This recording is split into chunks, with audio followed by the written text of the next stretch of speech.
War is an easy thing to talk about. There are not many people of the generation that remember it. The right honourable gentleman served with distinction in the last war. I never killed anyone, but I wore uniform. But I was in London in the Blitz in 1940, living in the Millbank Tower where I was born. Some different ideas have come in since. And every night I went down to the shelter in Thames House. Every morning I saw Dockland burning. 500 people were killed in Westminster one night by a landmine. It was terrifying. Aren't Arabs terrified? Aren't Iraqis terrified? Don't Arab and Iraqi women weep when their children die? Doesn't bombing strengthen their determination? What fools we are to live in a generation for which war is a computer game for our children and just an interesting little Channel 4 news item.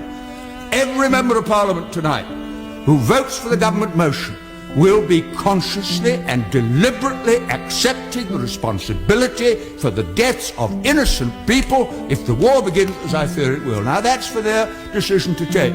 But this is a quite unique debate in my parliamentary experience where we're asked to share responsibility for a decision we won't really be taking, with consequences for people who have no part to play in the brutality of the regime which we are dealing with. And I finish with this. On October the 24th, 1945, and the former Prime Minister from Bexley, Old Sidcup, will remember it, the United Nations Charter was passed.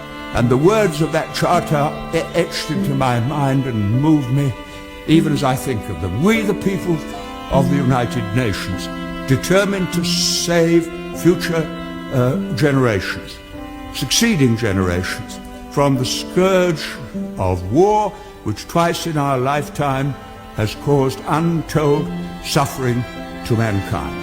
That was the pledge of that generation to this generation, and it would be the greatest betrayal of all if we voted to abandon the Charter and take unilateral action and pretend we were doing it in the name of the international community.